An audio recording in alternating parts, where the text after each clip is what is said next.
Lord, may the words of my mouth and the meditation of all of our hearts be acceptable in your sight, O Lord, our rock and our Redeemer. Amen. Please do have a seat.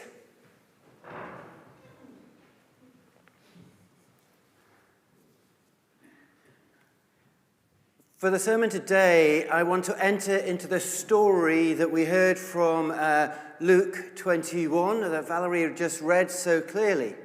And I want to enter into it from a personal story of an onlooker in Jerusalem. So, for that purpose, I'm going to sort of put on an outfit.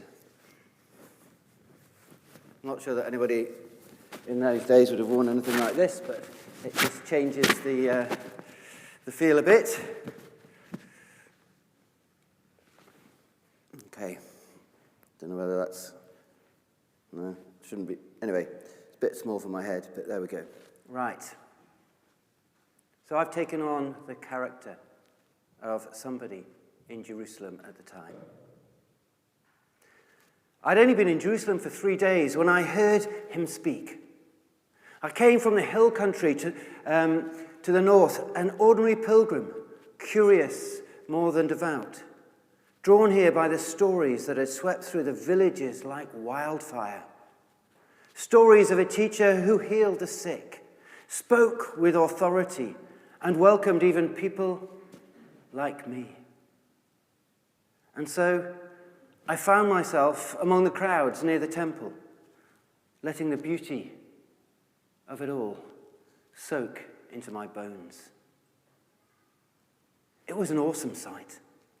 I'd heard stories about how magnificent and beautiful the temple was. But the stories didn't do it justice. It was way beyond my greatest imagining. It was absolutely stunning. At first, I was overwhelmed. The huge white stones gleamed like they'd captured the morning sun itself. Gold trim caught the light and sent it dancing across the temple courts. Offerings from across the world hung on its walls. People around me were admiring it openly, marveling at its splendor. And then I heard him, that is, Jesus, say something that made the hair on my arms stand straight. The things you see, he said, the time will come when not one stone will be left on another. Every one of them will be thrown down. At first, I thought I'd misheard. How could something so permanent and so magnificent be destroyed? The temple was the heart of our people. It felt as though he had said the whole world was going to fall apart. People around me murmured anxiously. Some leaned in. Some drew back. I felt both reactions in myself. I was both desperate to hear more and also so shocked I wanted to move away and consider what I'd just heard. Then a few of the men closest to Jesus asked him, "Teacher, when will this happen? What sign will show it is about to take place?" Part of me braced to hear dates or secrets, something hidden and frightening. But instead, Jesus did something unexpected. He looked at us. He really looked, as though he saw every fear that we carried. And he said, "Watch out that you are not deceived." He began listing things we all feared. False messiahs, wars, uprisings, nations against nations, earthquake, plagues, famine. As he spoke, my chest tightened. He didn't seem to be talking about them as distant possibilities. It was as though he expected they'd start soon.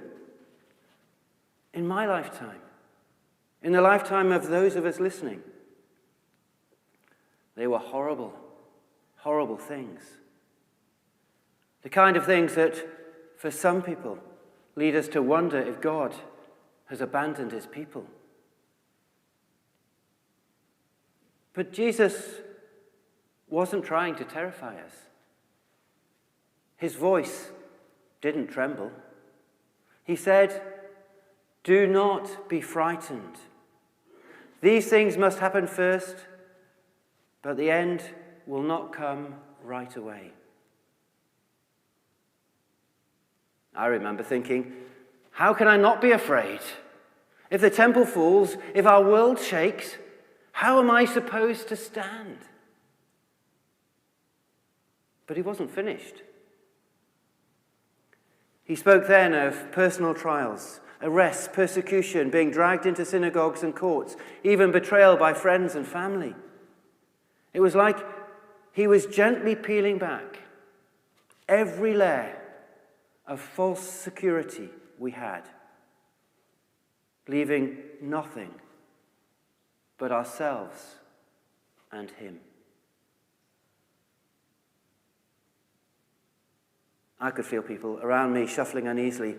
One woman beside me covered her mouth, her eyes wide with worry. A man behind me muttered something under his breath, something fearful. I'll admit it. I felt exposed. And yet, strangely steady. It was such a surreal mix of feelings.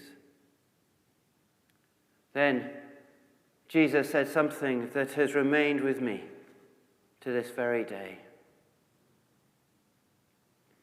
Make up your mind not to worry beforehand how you will defend yourselves. I will give you words and wisdom that none of your adversaries will be able to resist or contradict. It was as though he was saying, you do not have to be strong. You only have to stay with me. It's not in your strength, but it's in my strength, he seemed to be saying. And then there came the words that settled deep into me. By standing firm, you will win life.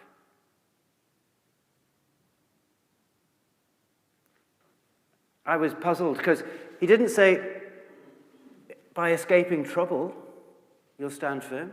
He didn't say, avoiding hardship, you'll stand firm.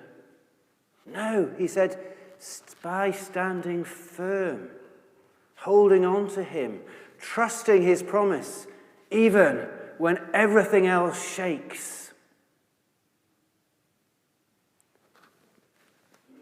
As the crowd began to disperse, I remained there for a long while.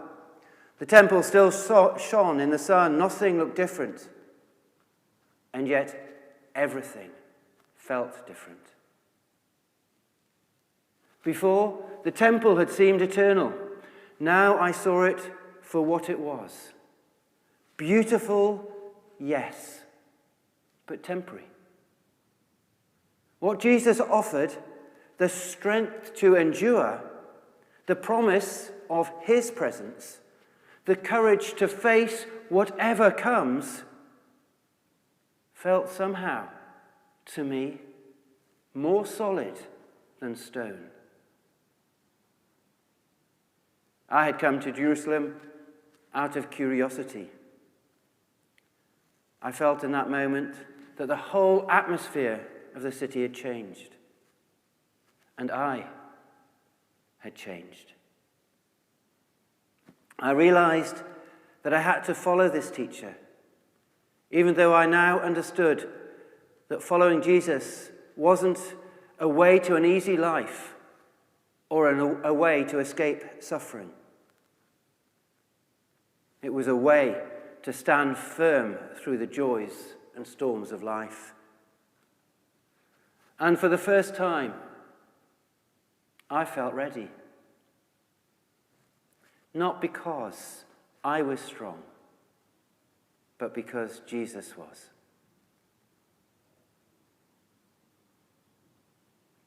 Amen.